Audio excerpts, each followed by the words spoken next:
기도합니다. 사랑과 은혜가 풍성하신 아버지 하나님 감사합니다. 오늘도 주님께서 우리를 사랑하사 생명의 말씀 앞으로 인도하시고 말씀을 선포하게 하시고 또한 듣게 하심으로 감사드립니다. 하나님의 말씀으로 우리가 영과 혼이 살게 하시고 오직 아버지의 말씀대로 우리가 그것을 지켜 행하는 믿음 가운데 살 수 있도록 은혜 베풀어 주시옵소서. 오늘도 말씀을 우리에게 허락하신 아버지 하나님께 감사드립니다. 아버지, 이 시간 또한 성령님께서 함께 하사 은혜가 넘치는 시간이 될 수 있도록 역사하여 주시기를 원하오며 우리 구주 예수 그리스도 이름으로 감사하며 기도드리옵나이다. 아멘. 오늘은 마태복음 배경, 저자, 개요 이 세 번째 시간입니다. 마태복음은 포괄적인 신학 총서라고 우리가 말할 수 있습니다. 첫째, 기독론을 설명한 책입니다. 이 책은 예수님이 하나님의 아들이시며 예수님은 그리스도이시며 예수님은 죄 사하시는 권세자입니다. 그렇게 해서 우리가 첫 번째 하나님의 아들이라는 말씀은 삼위 하나님이 함께 계시면서 말씀하셨기 때문에 우리가 말씀을 찾아서 보면 확인할 수가 있습니다. 마태복음 3장 16절로 17절의 말씀입니다. 예수께서 세례를 받으시고 곧 물에서 올라오실새 하늘이 열리고 하나님의 성령이 비둘기같이 내려 자기 위에 임하심을 보시더니 하늘로부터 소리가 있어 말씀하시되 이는 내 사랑하는 아들이요 내 기뻐하는 자라 하시니라. 아멘. 마태복음 8장 29절의 말씀을 봅니다. 이에 그들이 소리질러 이르되 하나님의 아들이여 우리가 당신과 무슨 상관이 있나이까 때가 이르기 전에 우리를 괴롭게 하려고 여기 오셨나이까 하더니. 아멘. 하나님의 아들이라고 분명히 지칭하고 있습니다. 귀신이 영의 눈이 떠져서 예수님에게 당신은 하나님의 아들이라고 하는 장면이죠. 자, 마태복음 14장 38절을 봅니다. 배에 있는 사람들이 예수께 절하며 이르되 진실로 하나님의 아들이로소이다 하더라. 아멘. 마태복음 16장 16절을 봅니다. 시몬 베드로가 대답하여 이르되 주는 그리스도시요 살아계신 하나님의 아들이시니이다. 아멘. 베드로가 고백합니다. 마태복음 17장 5절입니다. 말할 때 호련히 빛난 구름이 그들을 덮으며 구름 속에서 소리가 나서 이르되 이는 내 사랑하는 아들이요 내 기뻐하는 자니 너희는 그의 말을 들으라 하시는지라. 아멘. 베드로와 야고보와 요한이 예수님과 변화산상에 올랐을 때 성부 하나님이 그들에게 하시는 말씀이죠. 또 그 다음에 두 번째로는 예수님은 안식일의 주인이시다라는 것을 우리가 알아야 됩니다. 마태복음 12장 8절입니다. 인자는 안식일의 주인이니라 하시니라. 아멘. 사람으로 오신 예수님이 안식일의 주인이라고 말씀하셨고요. 그 다음에 세 번째는 예수님은 죄 사하는 권세자다라는 것을 우리가 알아야 됩니다. 마태복음 9장 6절을 봅니다. 그러나 인자가 세상에서 죄를 사하는 권능이 있는 줄을 너희로 알게 하려 하노라 하시고 중풍병자에게 말씀하시되 일어나 내 침상을 가지고 집으로 가라 하시니. 아멘. 네 번째는 예수님은 초자연적인 존재이십니다. 마태복음 14장 25절 봅니다. 밤 사경에 예수께서 바다 위로 걸어서 제자들에게 오시니. 아멘. 마태복음서에서의 기독론은 그렇게 강하지 않기 때문에 훗날 사도 요한을 통하여 기독론을 좀 더 강하고 구체적으로 기록하게 하셨던 것입니다. 두 번째, 천국론을 설명한 책입니다. 마태복음 13장 전체죠. 마태복음 13장 10절로 15절의 말씀을 봅니다. 제자들이 예수께 나와 이르되 어찌하여 그들에게 비유로 말씀하시나이까? 대답하여 이르시되 천국의 비밀을 아는 것이 너희에게는 허락되었으나 그들에게는 아니 되었나니 무릇 있는 자는 받아 넉넉하게 되되 없는 자는 그 있는 것도 빼앗기리라. 그러므로 내가 그들에게 비유로 말하는 것은 그들이 보아도 보지 못하며 들어도 듣지 못하며 깨닫지 못함이니라. 이사야의 예언이 그들에게 이루어졌으니 일렀으되 너희가 듣기는 들어도 깨닫지 못할 것이요 보기는 보아도 알지 못하리라. 이 백성들의 마음이 완악하여져서 그 귀는 듣기에 둔하고 눈은 감았으니 이는 눈으로 보고 귀로 듣고 마음으로 깨달아 돌이켜 내게 고침을 받을까 두려워함이라 하였느니라. 아멘. 천국의 비밀은 신비입니다. 미스터리죠. 신비입니다. 아무나 깨달아 알 수 있는 것이 아니라는 것을 말씀하고 있습니다. 또 7가지의 비유입니다. 비유를 보면 천국은 예수님의 십자가 사건부터 심판 때까지의 이 세상의 천국을 말씀하고 계시는 것입니다. 씨 뿌리는 비유는요, 씨는 복음입니다. 하나님의 말씀이죠. 또 씨는 예수님으로 지칭할 수도 있습니다. 이것은 마태복음 14장 18절로 23절에 자세히 기록이 되어 있습니다.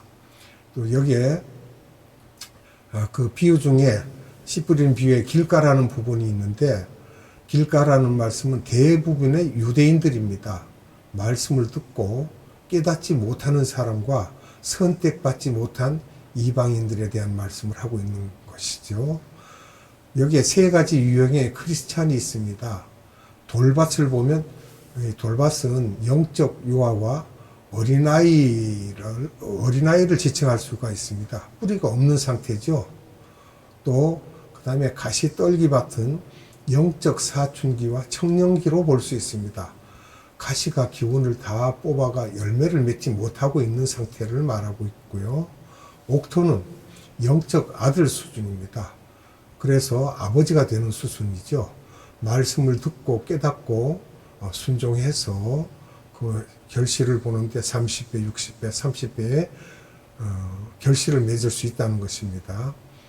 또 이 가라지 비유에 대해서는 이 세상이 하나님 나라이지만 이 속에 가라지가 있다는 것입니다. 사탄의 자녀가 있다는 것입니다. 이것은 마태복음 13장 24절로 30절에 기록이 되어 있습니다. 교회 안에는 사탄의 자녀인 가라지가 많은데 가만두어라. 때가 되면 예수님이 다 불살라 버리겠다는 것입니다. 그리고 겨자씨 비유를 보면 복음의 작은 씨가 자라서 전 세상을 덮을 것이라는 것입니다. 이것은 마태복음 13장 31절에서 32절에 기록되어 있습니다. 누룩의 비유가 나옵니다. 이것은 사탄의 교훈이죠. 바리새인의 교훈이라고 하는데 악령의 기운이 이 세상을 완전히 덮을 것이라는 것을 말씀하고 있습니다. 마태복음 13장 33절에 기록되어 있습니다. 또 감추어진 보화가 나옵니다. 크리스찬들 중에 영의 눈이 떠져서 감추어진 보화를 발견하는 사람은 자기 소유를 다 팔아서 그것을 가지려고 하는 사람입니다. 그러니까 내 것이 아닌 것을 가지고 오히려 귀한 것을 살 수 있다는 것입니다. 우리가 가진 보화는 내 것이 아닙니다. 우선순위가 이렇게 바뀌어져 있죠. 마태복음 13장 44절에 기록되어 있습니다. 그리고 값진 진주에 대한 말씀을 하는데요. 앞서 말한 크리스천들과 같습니다. 이것은 마태복음 13장 45절로 46절에 기록되어 있습니다. 그리고 그물이 나옵니다. 그물은 고기 잡는 것이죠. 심판을 일컫고 있고요. 고기를 잡아서 나쁜 고기와 좋은 고기를 가르친다는 말씀입니다. 마태복음 13장 47절에서 50절에 기록되어 있습니다. 그 다음에 3번째로 성결론을 설명한 책입니다. 마태복음은 산상수훈은 마태복음 5장에서 7장에 이르고요. 또 18장에도 있는데 이것은 성결론을 설명한 것입니다. 이 성결론에 대해서는 첫째, 천국에서 가장 큰 자는 어린아이와 같은 믿음을 가진 자라고 말하고 있습니다. 두 번째는 소자를 죽게 하는 자는 연자 맷돌을 메고 바다에 빠뜨리우는 것과 같다고 했습니다. 엄청난 벌이죠. 세 번째는 잃어버린 한 양을 위하여 마음을 갖고 복음을 전하는 마음과 또 그런 사람을 위하여 중보 기도하고 용서할 수 있는 마음을 가진 사람을 예수님은 원하신다는 것입니다. 네 번째, 구원론을 설명한 책으로 우리가 또 봅니다. 여기서는 요나의 표적을 일컫고 있는데요. 마태복음 12장 38절로 40절을 보겠습니다. 그때에 서기관과 바리새인 중 몇 사람이 말하되 선생님이여 우리에게 표적 보여주시기를 원하나이다. 예수께서 대답하여 이르시되 악하고 음란한 세대가 표적을 구하나 선지자 요나의 표적밖에는 보일 표적이 없느니라. 요나가 밤낮 사흘 동안 큰 물고기 뱃속에 있었던 것 같이 인자도 밤낮 사흘 동안 땅 속에 있으리라. 아멘. 예수님을 걸고 있는 말씀이죠. 마태복음 16장 4절을 보겠습니다. 악하고 음란한 세대가 표적을 구하나 요나의 표적밖에는 보여줄 표적이 없느니라 하시고 그들을 떠나 가시니라. 아멘. 마태복음 16장 21절의 말씀을 봅니다. 이때로부터 예수 그리스도께서 자기가 예루살렘에 올라가 장로들과 대제사장들과 서기관들에게 많은 고난을 받고 죽임을 당하고 제3일에 살아나야 할 것을 제자들에게 비로소 나타내시니. 아멘. 마태복음 26장에서 28장을 통하여 최후의 만찬과 예수님이 마지막에 십자가에 죽으시고 다시 살아나실 것을 기록하고 있습니다. 다섯 번째, 지도자론을 설명한 책으로 봅니다. 지도자론요. 마태복음 23장 전체를 보고 있습니다. 높은 지도자, 또 낮은 자리에서 섬기는 자, 그 다음에 화 있는 기독교계 지도자, 이런 것을 말씀하고 있습니다. 여섯 번째는 종말론을 설명한 책으로 보고 있습니다. 감람산 설교가 마태복음 24장에서 25장 전체로 종말론을 설명한 것으로 보고 있습니다. 일곱 번째는 선교론을 설명한 책이다, 이렇게 봅니다. 마태복음 전체에 구석마다 있습니다. 여기에서 첫째 우리가 볼 것은 이방 여자의 족보가 기록되어 있는 것과 둘째 오병이어 사건과 칠병이어 사건이 있습니다. 예수님이 하나님이심을 일컫고 있는 기독론과 또 이것을 깨달은 자들은 이방인 선교까지 해야 함을 가르쳐 주시면서 이제부터 주님의 재림 때까지의 교회의 모습을 가르쳐 주고 계시는 것입니다. 오병이어를 보면은요, 빵 5개죠. 이것은 우리가 모세 오경으로 말할 수 있고요. 물고기 2마리라는 것은 구약과 신약을 말할 수 있습니다. 여기에서 5,000명을 먹이십니다. 빵이란 말은 꼭 떡도 되죠. 하나님의 말씀이죠. 여기에는 시편 119편 103절, 예레미야서 15장 16절, 에스겔서 2장 9절, 에스겔서 3장 3절은 하나님의 말씀은 영의 양식이라고 되어 있습니다. 그래서 우리가 떡으로 말할 수 있고 또 빵으로 말할 수도 있습니다. 예수님은 자기 스스로가 떡이라고 하셨어요. 요한복음 6장 3절에서 59절에 이르기까지 자신이 떡임을 7번 말씀을 하고 계십니다. 하나님의 떡, 생명의 떡, 참떡, 하늘에서 내려온 떡, 산떡, 인자의 살, 참된 양식, 이렇게 표현하고 계십니다.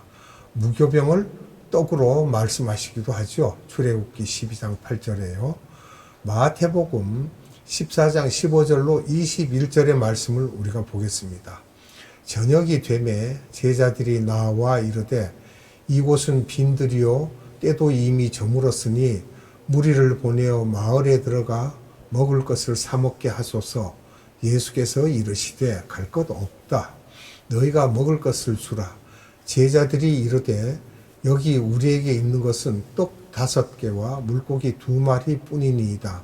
이르시되 그것을 내게 가져오라 하시고 무리를 명하여 잔디 위에 앉히시고 떡 5개와 물고기 2마리를 가지사 하늘을 우러러 축사하시고 떡을 떼어 제자들에게 주시매 제자들이 무리에게 주니 다 배불리 먹고 남은 조각을 12바구니에 차게 거두었으며 먹은 사람은 여자와 어린이 외에 5,000명이나 되었더라. 아멘. 떡을 먹는 순서가 중요합니다. 이것을 분명히 알아야 됩니다. 예수님이 먼저고요. 그 다음에 제자들, 그리고 함께 있던 무리들입니다. 이것은 제자들이 지상 명령을 받은 것이며 또 제자들은 무리들에게 지상 명령을 절하는 것입니다. 이곳에는 대부분이 유대인이었지만 소수의 이방인도 있었던 것으로 볼 수 있습니다. 여기에서 12바구니인데요. 12바구니는 12제자들을 우리가 볼 수 있습니다. 12제자들이요.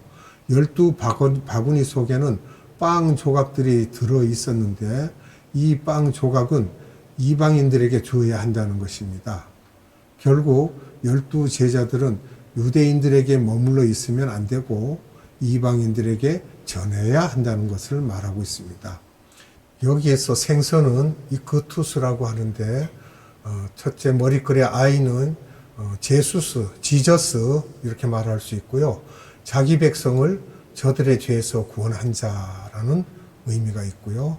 그 다음에 X는 크라이스트, 즉 예수님이 그리스도이시며 메시아이시다라는 말입니다. 그 다음에 떼오라는 이 글은 떼오스, 즉 예수님이 하나님이시다 이 말씀이고요. 그 다음에 유를 표현하고 있는 것은 휘오스, 그러니까 휘오스는 예수님은 하나님의 아들이시다. 그 다음에 소테리오라고 하는데 S는 여기에서 예수님은 구속주이시다라고 말하고 있습니다. 생선은 예수 그리스도이며 크리스찬들을 작은 생선으로 보며 그물로 생선을 잡는다고 하는 것입니다. 칠병이어를 보면 빵이 7개죠. 예수님을 가리키는 7개의 떡을 말하고 있습니다. 이어라는 것은 구약과 신약, 물고기 2마리를 일컫고 있고요. 4,000명을 먹이셨다고 했습니다.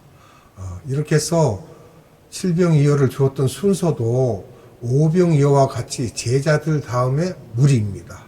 예수님, 제자들, 그 다음에 무리입니다.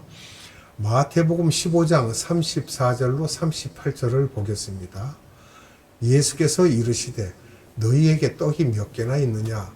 이르되 7개와 작은 생선 2마리가 있나이다 하거늘 예수께서 무리에게 명하사 땅에 앉게 하시고 떡 7개와 그 생선을 가지사 축사하시고 떼어 제자들에게 주시니 제자들이 무리에게 주매 다 배불리 먹고 남은 조각을 7 광주리에 차게 거두었으며 먹은 자는 여자와 어린이 외에 4,000명이었더라. 아멘. 여기에서 7 광주리가 나옵니다. 7 광주리는 7 교회를 일컫고 있습니다. 계시록 2장에서 3장에 소아시아의 7 교회를 우리가 볼 수 있습니다. 7이라는 완전 숫자를 사용하여 이 세상에 있는 모든 교회를 가리키며 이 교회는 예수님을 담고 있으면서 빵 부스러기를 담고 있으며 결국 이방인에게 주어야 할 음식을 교회가 갖고 있으며 교회는 이방인에게 떡을 나누어 줘야 할 사명이 있는 것입니다. 즉 복음을 전하는 일이죠. 결국 교회가 이 일을 하지 않으면 50에서 100년 후에 썩어지고 그 교회는 무너지게 되며 이렇게 되는 것은 하나님의 교회 설립의 목적이 아니기 때문입니다. 우리는 전파해야 됩니다. 이 일은 AD 28년에서 29년경에 말씀을 하셨는데 1, 2년 후인 AD 30년에 예루살렘 교회에서 그대로 이루어졌죠. 사도행전 2장 38절로 42절을 봅니다. 베드로가 이르되 너희가 회개하여 각각 예수 그리스도의 이름으로 세례를 받고 죄 사함을 받으라. 그리하면 성령의 선물을 받으리니 이 약속은 너희와 너희 자녀와 모든 먼데 사람 곧 주 우리 하나님이 얼마든지 부르시는 자들에게 하신 것이라 하고 또 여러 말로 확증하며 권하여 이르되 너희가 이 패역한 세대에서 구원을 받으라 하니 그 말을 받은 사람들은 세례를 받으며 이날에 신도의 수가 3,000이나 더하였더라. 그들이 사도의 가르침을 받아 서로 교제하고 떡을 떼며 오로지 기도하기를 힘쓰니라. 아멘. 베드로가 성령을 받고 나서 유대인 디아스포라들에게 복음을 전할 때 3,000명이 세례를 받은 것을 말하고 있고요. 3,000명 전에는 기독교인이 약 600명이었고요. 거기에다가 3,000명을 플러스하면 거의 약 4,000명 가까이 되죠. 사도행전 4장 4절의 말씀을 봅니다. 말씀을 들은 사람 중에 믿는 자가 많으니 남자의 수가 약 5,000이나 되었더라. 아멘. 예루살렘 교회의 유대인들이 약 5,000명이라는 말을 하고 있습니다. 예루살렘에 살고 있는 신자들과 제사장들과 사두개인들과 성전 맡은 본토 출신의 약 5,000명이 회개했다는 것을 우리가 알 수 있죠. 이들은 분명히 통빵을 먹고 부스러기가 있었을 텐데 나누지 않으므로 핍박을 통해 결국은 흩어지게 됩니다. 퍼지게 되죠. 사실 제자들은 오병이어 사건을 다 소화하지 못하고 있었던 것입니다. 마태복음 16장 5절로 12절의 말씀입니다. 제자들이 건너편으로 갈새 떡 가져가기를 잊었더니 예수께서 이르시되 삼가 바리새인과 사두개인들의 누룩을 주의하라 하시니 제자들이 서로 논의하여 이르되 우리가 떡을 가져오지 아니하였도다 하거늘 예수께서 아시고 이르시되 믿음이 작은 자들아 어찌 떡이 없으므로 서로 논의하느냐 너희가 아직도 깨닫지 못하느냐 떡 5개로 5,000명을 먹이고 주운 것이 몇 바구니이며 떡 7개로 4,000명을 먹이고 주운 것이 몇 광주리였는지를 기억하지 못하느냐 어찌 내 말한 것이 떡에 관함이 아닌 줄을 깨닫지 못하느냐 오직 바리새인과 사두개인들의 누룩을 주의하라 하시니 그제서야 제자들이 떡의 누룩이 아니요 바리새인과 사두개인들의 교훈을 삼가라고 하신 말씀인 줄을 깨달으니라. 아멘. 결론을 우리가 말한다면 하나님께서 자격이 되지 않는 마태를 통하여 신학의 총체적인 총론을 설명하게 하셨는데 7가지 중에서도 마태복음은 선교론에 치우쳐 있으며 기독론과 구원론이 약하므로 후에 요한을 통해 요한복음을 기록하게 하셨는데 우리들은 마태복음을 보면서 자민족 중심 사상에서 타민족 중심 사상으로 바꾸는 일에 초점을 맞추고 우리의 고정관념을 버리는 훈련을 할 필요가 있으며 마태 또한 마태복음 28장 16절에서 20절을 통해서 너희들은 이방인들에게 나가서 복음을 전하라고 하신 것이며 우리 선교회도 이 일을 위해 창립된 것입니다. 기도하겠습니다. 거룩하신 아버지 하나님 감사합니다. 마태를 통하여 기록한 책이 우리에게 오늘날 많은 것을 시사하고 있으며 그 마태를 통하여 기록한 마태복음은 우리에게 하나님이 어떠한 분이시며 예수님은 어떠한 분이시며 또한 그것을 우리가 어떻게 전하라고 하신 것까지 자세하게 기록하여 주심으로 우리가 이 책을 보고 듣고 깨달아 하나님의 말씀대로 순종하여 이방의 복음을 전하는 일을 감당하는 그 일을 하고 있습니다. 아버지 하나님, 우리가 이방의 복음을 전할 때 주님께서 항상 함께 하시고 우리를 동행하여 주셔서 아버지의 영광이 드러나게 하옵소서. 오늘도 생명의 말씀을 주신 아버지 하나님께 감사와 찬양과 영광을 올려드리며 이 땅에 다시 오실 우리 구주 예수 그리스도 이름으로 감사하며 기도드리옵나이다. 아멘. 주님 가르쳐준 기도로 예배를 마칩니다. 하늘에 계신 우리 아버지, 아버지의 이름을 거룩하게 하시며 아버지의 나라가 오게 하시며 아버지의 뜻이 하늘에서와 같이 땅에서도 이루어지게 하소서. 오늘 우리에게 일용할 양식을 주시고 우리가 우리에게 잘못한 사람을 용서하여 준 것 같이 우리 죄를 용서하여 주시고 우리를 시험에 빠지지 않게 하시고 악에서 구하소서. 나라와 권능과 영광이 영원히 아버지의 것입니다. 아멘.